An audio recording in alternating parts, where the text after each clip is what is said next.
เจ้าสบายดีมื้อนี้พวกเราจะมาสอนเกี่ยวกับการลิ้นรูบิด3x3เนาะมาสังเกตนำกันเนาะอันนี้แม่นรูบิด3x3เนาะจะประกอบไปโดยแถว3แล้วก็ฐาน3เนาะสังเกตเบิ่ง3x3มันจะมีอยู่6ด้านด้วยกันเนาะสังเกตเบิ่งสังเกตเบิ่งเนาะสังเกตเบิ่งสีแดงแม่นบ่สีเหลืองแล้วก็สีส้ม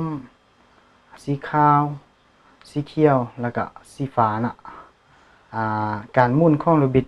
มันจะมีหมุนแบบนี้สังเกตเบิ่งอันนี้จะเป็นขั้วขึ้นเนาะหมุนทางขั้วขึ้นแล้วก็หมุนทางขั้ว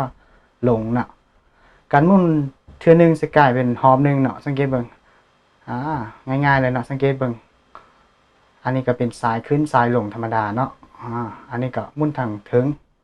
ไปซ้ายแล้วก็ไปขั้วเนาะธรรมดาเนาะด้านหน้าเนาะให้หมุนไปทางหน้าเนาะด้านทางหน้าเอานี้สังเกตเบิ่ง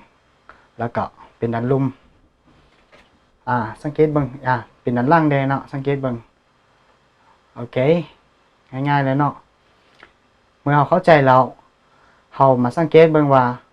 เอาซิลินอะไรเนาะสังเกตแกนนี้สังเกตแกนนี้แกนเขียวนี้แสดงว่าเป็นสีเขียวเนาะแล้วต่อไปเนาะแกนสีส้มแสดงว่านี้ต้องเป็นด้านสีส้มอันนี้ก็คือกันเนาะสังเกตเบิ่งเนาะมันจะคือกันหมดทุกด้านนะต่อไปเราจะมาลิ้นด้านสีขาวด้วยกันเนาะ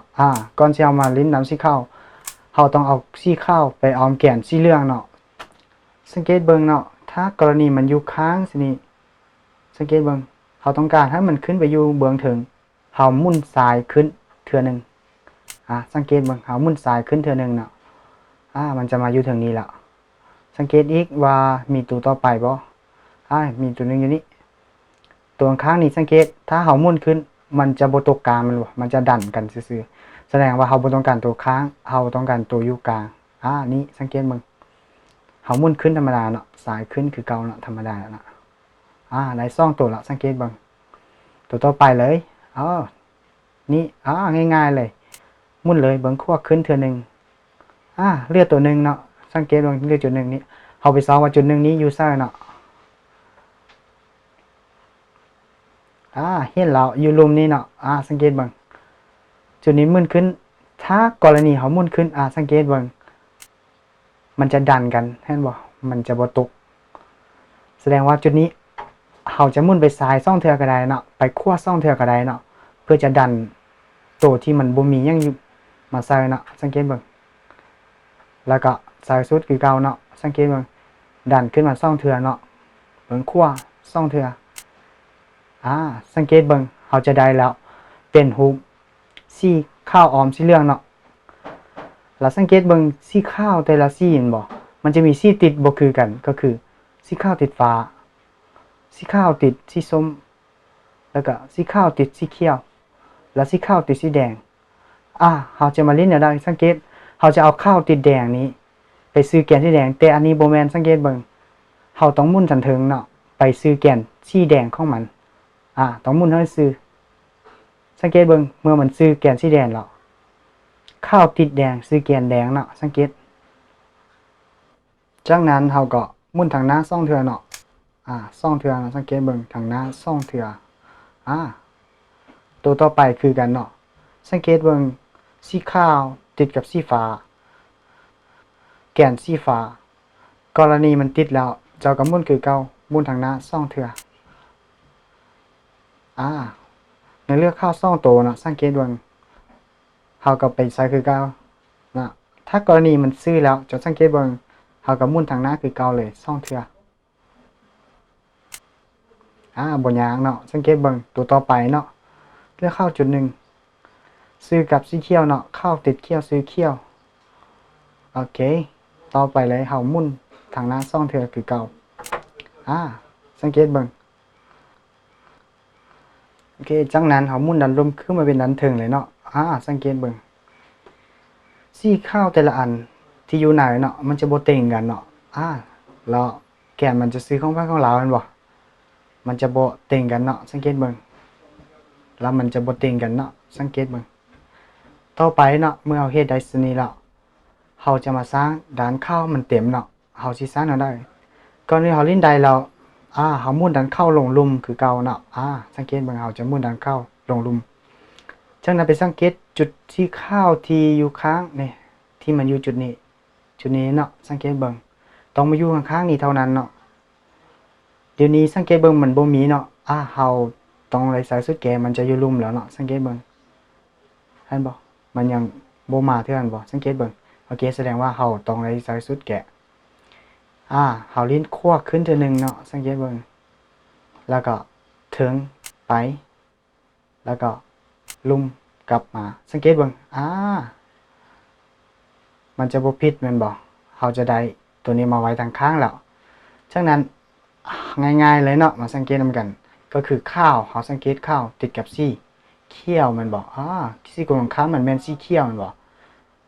สังเกตเบิ่งเนาะเขี้ยวแม่นบ่ข้าวติดเขี้ยว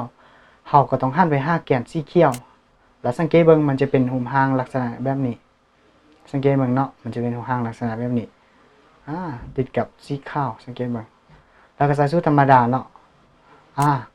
ซ้ายขึ้นเทื่อนึงซ้ายไปนั่นล่ะแล้วก็ลงลุ่มสังเกตเบิ่ง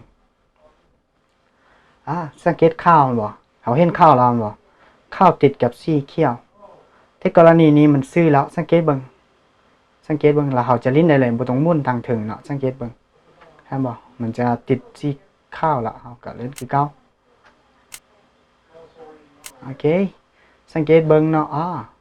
ต่อไปเลยข้าวติดกับสีแดงง่ายๆเลยเฮามุ่นเดินถึงไปหาแกนสีแดงเข้าสังเกตละซื้อแล้วแกนสีแดงแม่นบ่เป็นหุมหางลักษณะแบบนี้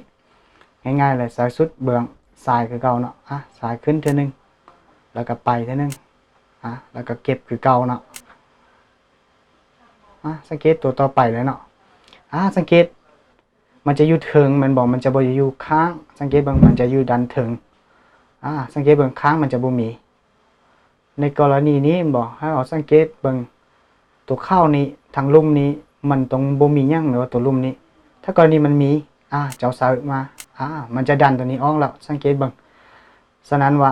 เจ้าสาวชุดนี้บ่ได้เนาะแสดงว่ากรณีนี้เจ้าต้องเอาข้าวตัวนี้ย้ายไปอยู่จุดที่บ่มีสีข้าวอยู่ด้านลมเนาะสังเกตเบิ่ง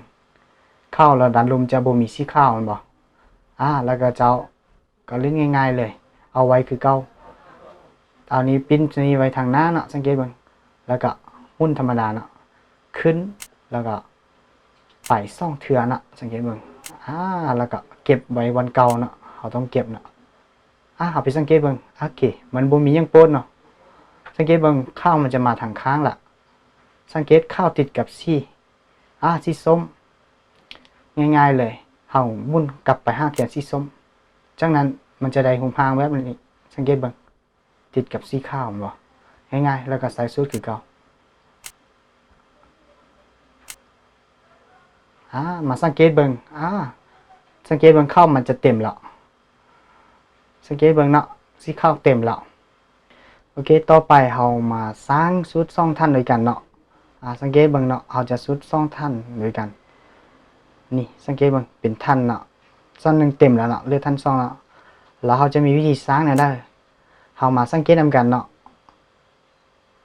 เฮาต้องซอง5ตัวที่มันเป็นลงปิ้นของสีนั้นๆเนาะตัวนี้เฮาได้เป็นสีส้มเนาะสังเกตเบิ่งเนาะมันจะเป็นสีส้มแม่นบ่สังเกตเบิ่งรูปที่ติดทางเชิงเป็นสีเขียวเนาะสังเกตเบิ่งสีเขียวอยู่เบื้องมันตกเบื้องซ้ายเนาะสังเกตเบิ่งแสดงว่าเดี๋ยวนี้เฮาต้องได้ใส่สูตรเบื้องซ้ายเนาะถ้ากรณีมันตกเบื้องขวาเฮาต้องได้ใส่สูตรเบื้องขวากรณีนี้มันตกอยู่เบื้องซ้ายเนาะสังเกตเบิ่งแสดงว่าเฮาต้องได้ใส่สูตรเบื้องซ้ายเนาะ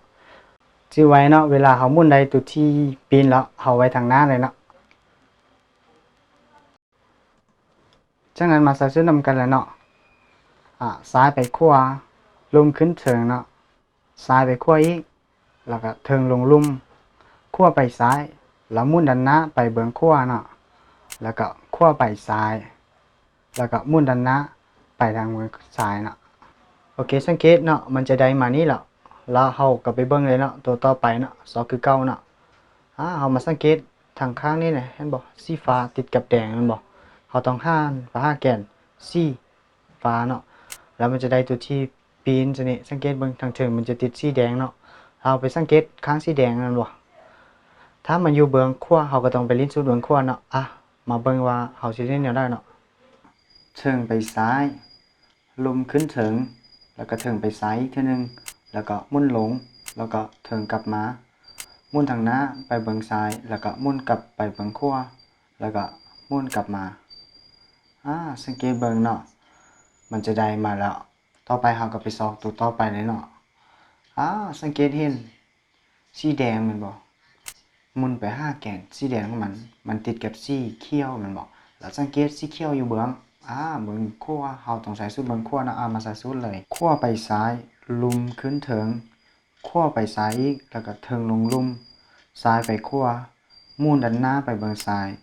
แล้วก็ซ้ายหาขวาแล้วก็หมุนด้านหน้าไปเบิ่งขวาเนาะสังเกตเบิ่งสังเกตมันจะได้มานี้แล้วเนาะแล้วเฮาก็ไปซอกตัวต่อไปเลยเนาะเฮาต้องเบิ่งออมๆว่ามันมีบ่ตัวอยู่ข้างสังเกตเบิ่งเนาะถ้ากรณีมันบ่มีเนาะไปเบิ่งโอเคมันมาตกนี้แล้วฉะนั้นเฮาต้องได้ใส่สุดแก่เนาะโอเคลุมขึ้นถึงขวาหาซ้ายเทิงลงลุมแล้วก็ซ้ายหาขวาหมุนด้านหน้าไปเบิ่งซ้ายหมุนซ้ายกลับมาขวาแล้วก็หมุนด้านหน้าไปเบิ่งขวาเฮาก็ไปสังเกตอีกทีนึงว่ามีบ่สังเกตเฮาได้มานี้ล่ะเฮาก็หมุนกลับไปหาแกนของมันซื่อๆโอเคสังเกตเบิ่งเนาะมันจะไปหาแกนของมันแล้วสุดจุดที่ปีนแม่นบ่คือเก่าสีติดจะเป็นสีฟ้าแล้วก็ติดสีฟ้าคือเก่าแสดงว่าเฮาต้องเล่นเบิ่งขวาคือเก่าขวาซ้ายลุมขึ้นเถิงขวาหาซ้ายแล้วก็เถิงลงลุมซ้ายหาขวาหมุนด้านหน้าไปเบื้องซ้ายฉะนั้นก็หมุนซ้ายกลับมาขวาแล้วก็หมุนด้านหน้าไปเบื้องขวานะสังเกตเบิ่งนะจะได้เต็มหมดแล้วสังเกตเบิ่งเขาจะสร้างช่องท่านเรียบร้อยแล้วอันนี้นะสังเกตเบิ่งเป็นช่องท่านเนาะของสูตรนี้เนาะสูตรนี้จะใส่เพื่อช่องท่านต่อไปเนาะเขาจะมาลิ้นเป็นเหล็กบวกเนาะสังเกตเบิ่งเนาะเขาจะมาลิ้นให้มันเป็นเหล็กบวกตามวงที่ขึ้นนี้เนาะแต่เดี๋ยวนี้มันบ่ได้เทื่อเราจะมาเบิ่งรูปร่างของตัวนี้เนาะตัวนี้มันจะมีอยู่3รูปแบบตามที่เห็นนี่มันบ่รูปที่1เนาะลักษณะของรูปที่1มันจะมีอยู่ทางเทิงมีแต่จุดเดียวเนาะสีเหลืองสังเกตเบิ่งเนาะมันจะมีจุดเดียวรูปที่2ต่อมาเนาะทางเทิงเนาะสังเกตเนาะมันจะมีอยู่3จุดอยู่เทิงเป็นเส้นโค้งเนาะแล้วรูปที่3เนาะมาสังเกตเบิ่งมันจะเป็นรูปเป็นเส้นซื่อบ่เส้นยาวหรือเส้นซื่อเลยเนาะเขาสังเกตนี่ละเอาหูพางชนิดปีนมาด้านหน้าแล้วก็เอาสมาร์ทลิ้นได้เลยเนาะจากนั้นเรามาเบิ่งสูตรนำกันเลยเนาะหมุนด้านหน้าไปเบิ่งขวาลุมขึ้นถึงขวาหาซ้ายถึงลงลุมแล้วก็ซ้ายหาขวาหมุนด้านหน้าลงไปเบิ่งซ้ายเนาะสังเกตเบิ่งสังเกตมันจะเป็นหูพางลักษณะนี้คือเก่าเขาปีนไว้ด้านหน้าเลยแล้วจะมีสีเหลืองทางหน้าบอกสังเกตเบิ่งแล้วก็สายสุดคือเก่าหมุนด้านหน้าไปเบิ่งขวาลุมขึ้นถึงขวาหาซ้ายถึงลงลุมซ้ายหาขวาแล้วก็หมุนด้านหน้าลงไปเบิ่งซ้ายเนาะง่ายๆเลยเนาะสังเกตเบิ่งมันจะเป็นหูยาวแล้วเขาจะมาลิ้นทีนึงเนาะหมุนด้านหน้าไปเบิ่งขวาลุมขึ้นถึงขวาหาซ้ายถึงลงลุมซ้ายหาขวาแล้วก็หมุนด้านหน้าลงไปเบิ่งซ้ายเนาะสังเกตเบิ่งเนาะเขาจะได้หูเป็นเลขบวกแล้วเขาต้องสังเกตจุดที่เป็นเลขบวกเห็นบ่มันจะได้อยู่กลางเลขบวกแม่นบ่ง่ายๆแม่นบ่สุดนี้ต่อไปเลยเนาะเขาจะมาสร้างดันเทิงให้มันเต็มกันแม่นบ่สังเกตเบิ่งเนาะขึ้นคือหูถึงหน้าจอนี้เนาะสังเกตเบิ่งเขาจะมีวิธีสร้างได้เขามาสังเกตเลยเนาะสูตรนี้มันจะมีอยู่7รูปแบบแต่เดี๋ยวนี้มันตกรูปแบบนี้ลุมขึ้นเชิงขวาหาซ้ายเทิงลงลุมแล้วก็ขวาหาซ้ายลุมขึ้นเทิงแล้วก็หมุนขวาไปหาซ้ายหมุน2เทื่อน่ะแล้วก็เทิงลงลุมสังเกตเบิ่งเดี๋ยวนี้กรณีนี้มันตกหูพางคล้ายๆคือตัวปลาแม่นบ่แต่เราต้องสังเกตจุดสีเหลืองมันเห็นบ่จุดสีเหลืองมันจะตกอยู่แต่จุดต่างกันเนาะเราก็มาใส่ด้านนี้เป็นด้านหน้าแล้วก็ใส่สูตรแล้วเนาะลุมขึ้นเทิงขวาหาซ้ายเทิงลงลุมแล้วก็ขวาหาซ้ายแล้วก็ลุมขึ้นเทิงจากนั้นหมุนขวาไปหาซ้าย2เทื่อแล้วก็หมุนลงลุมเนาะสังเกตเบิ่งเอามาสังเกตได้เบิ่งหูพางนี่มันจะตกหูพางได้กรณีนี้มันตกหูปากนี่แสดงว่าถ้าเอาลิ้นหูพางนี่มันจะเต็มเนาะสังเกตจุดมันจะต่างกันสังเกตเบิ่งจุดต่างกันมันบอกลุมขึ้นเทิงขวาหาซ้าย เทิงลงลุ่มแล้วก็ขั้วหาซ้ายอีกแล้วก็ลุ่มขึ้นเทิงจากนั้นก็หมุนเบิ่งขั้วไปเบิ่งซ้าย2เทื่อเนาะจากนั้นก็หมุนลงลุ่มง่ายๆเนาะสังเกตเบิ่งด้านเทิงจะเต็มแล้วท่านบอกเขาจะได้สีเหลืองเต็มแล้วง่ายๆละสีเหลืองมันจะเต็มแล้วต่อไปเนาะเขามาเบิ่งเลยต่อไปมันจะเป็นชุดเกือบสุดท้ายแล้วมาเบิ่งเหมือนกันนะจากนั้นเขามาเบิ่งเนาะสังเกตหอมๆสังเกตเขาจะได้เรื่องเต็มแล้วแล้วเขาจะได้2จุดก็คือสีฟ้านี้2จุดนี้สังเกตเบิ่ง2จุดนี้สังเกตเบิ่งเนาะบางเทื่อมันอาจจะมาบ่ซื้อแกนเนาะสังเกตเบิ่งแกนสีฟ้ามันเนาะหรือบางเทื่อมันอาจจะมาซื้อแกนของมันเนาะเป็นแบบนี้ถึงว่ามันสิมาบ่ซื้อแกนเนาะบ่เป็นหยังเนาะแต่สังเกตเบิ่งว่ามันมี2จุดสีฟ้าเนาะหรือว่าสีแดงหรือว่าสีหยังก็ได้เนาะวิธีเล่นก็คือเขาจะเปลี่ยนด้านข้าวเป็นด้านหน้าสังเกตเบิ่งเนาะ2จุดนี้จะตกอยู่เบื้องขวา2จุดนี้เนาะเบื้องขวาแล้วโอเคมาเบิ่งสูตรนำกันเลยเนาะลุ่มขึ้นเทิง2เทื่อหมุนดันลุ่มไปขวา2เทื่อแล้วก็ลุ่มขึ้นเทิงขวา5ซ้ายเทิงลงลุ่มหมุนดันลุ่มไปขวา2เทื่อหมุนลุ่มขึ้นเทิงซ้าย5ขวาแล้วก็ลุ่มโอเคสังเกตเบิ่งโอเคได้แล้วมันบ่ตัวนี้มันจะมาตกสุดท้ายแล้วเราจะได้เบื้องนึงเป็นสีแดงแล้วต่อไปเรายังได้อีก3เบื้องยังบ่เต็มเดี๋ยวสังเกตเบิ่งเนาะต่อไปเลยเราจะมาเบิ่งว่าสุดท้ายลิ้นแนวได้เนาะเรามาสังเกตเบิ่งก่อนเราสังเกตเบิ่งด้านถึงมันบ่เราจะเต็มแล้วมันบ่ด้านล่างก็จะเต็มแล้วแล้วก็ด้านลุ่มเต็มแล้วมันบ่มีแต่ด้านหน้าแล้วก็ด้านขวาแล้วก็ด้านซ้ายสังเกตเบิ่งยังบ่เต็มเทื่อสุดนี้เรามาสังเกตเบิ่งก่อนเราต้องมาสังเกตแกนกลางนี้เนาะตัวนี้จุดนี้จะเป็นจุดสีเขียวแสดงว่าเราต้องไปสังเกตแกนสีเขียวมันบ่แกนสีเขียวอยู่เบื้องซ้ายมันบ่เราต้องลิ้นสุดเบื้องซ้ายถ้ากรณีแกนเขียวอยู่เบื้องขวาเราต้องลิ้นสุดเบื้องขวามันบ่แต่กรณีนี้มันตกเบื้องเบื้องซ้ายสังเกตเบิ่งเราต้องได้ลิ้นสุดเบื้องซ้ายสังเกตเบิ่งเนาะซันมาเบิ่งวิธีลิ้นนำกันเลยเนาะหมุนด้านหน้าไปซ้าย2เทื่อขวา5ซ้ายเทิงลมลุ่มเบื้องซ้าย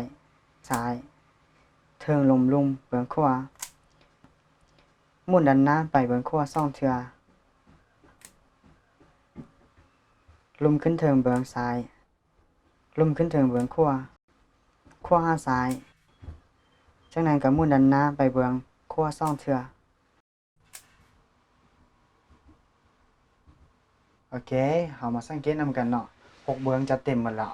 สังเกตเบิ่งเนาะเทเลซี่เทเลแกนเนาะเต็มหมดละ